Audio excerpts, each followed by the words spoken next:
So yun guys, magandang buhay po Pilipinas, magandang buhay po Luzon, Visayas, Mindanao at sa buong mundo mga ka-showing.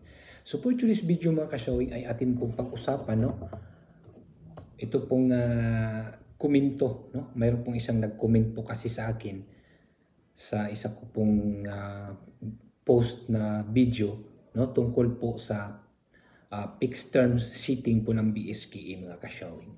So atin pong basahin, no, para po marinig po ninyo ang comment po niya sa aking upload na video mga ka-showing. At kung bago lang po kayo sa aking channel mga ka-showing, ay huwag niyo po sanang kalimutan na mag-subscribe, no? Like, share, and comment down below mga ka-showing upang mabasa din po natin yung mga komento niyo po dyan mga ka-showing. So ayan mga ka-showing. So ayan ito mga ka-showing, no? Ito pong ating content pong ito ay basahin po natin, no? Magpag-usapan po natin itong komento, no? May nag-comment po sa akin tungkol po sa yung pinost ko pong video na BSKE po. Fixed term seating po ng BSKE mga ka-showing. Ito po ay komento po niya, no? Basahin po natin.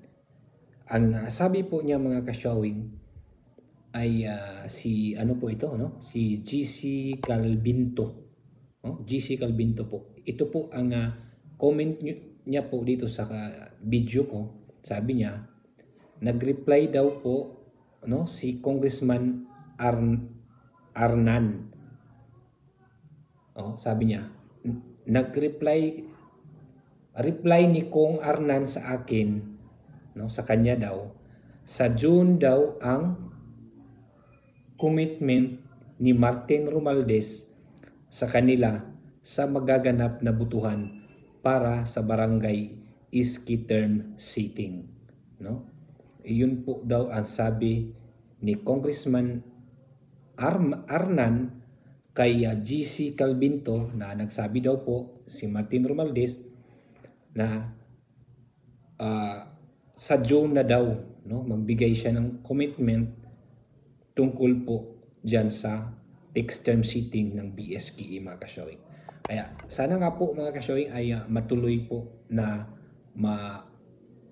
fixed term nila yung termino po ng barangay mga ka-showing sa 2029. Alam niyo po kasi mga ka-showing, no, isa po akong barangay kagawad dito po sa aming barangay.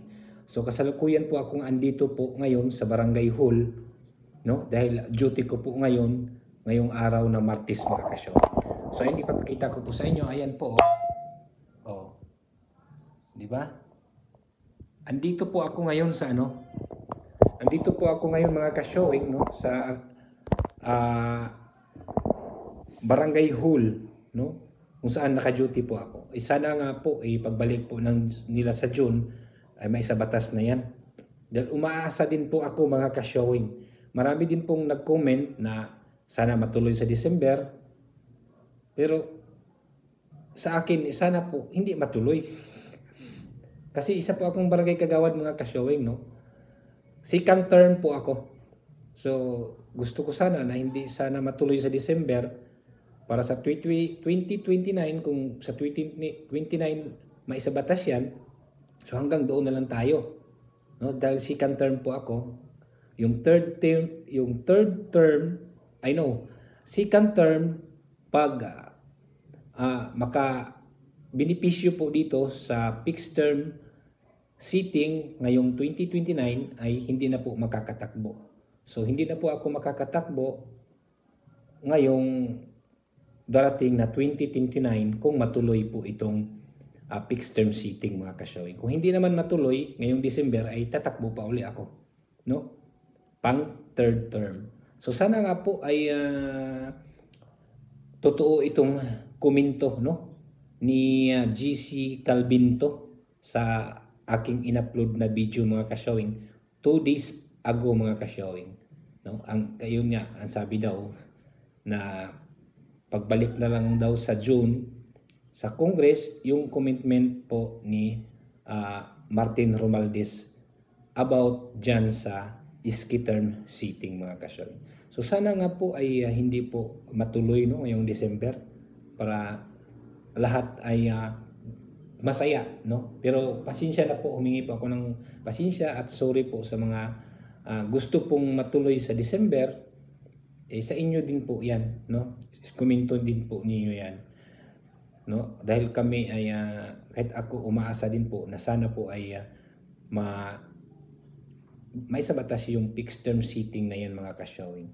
So ayan mga ka-showing, iyon lang po ang ating content po ngayon, no? Wala pa po kasi tayong nakukuhang mga impormasyon at mga balita po tungkol po diyan mga ka-showing dahil busy po talaga yung ngayon, no? At saka naka-break po ang Congress at Senado, no? By June pa po sila ang balik.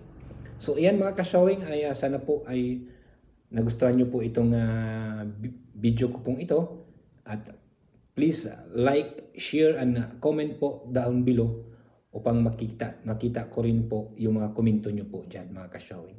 And don't forget to subscribe mga ka-showing. Thank you for watching.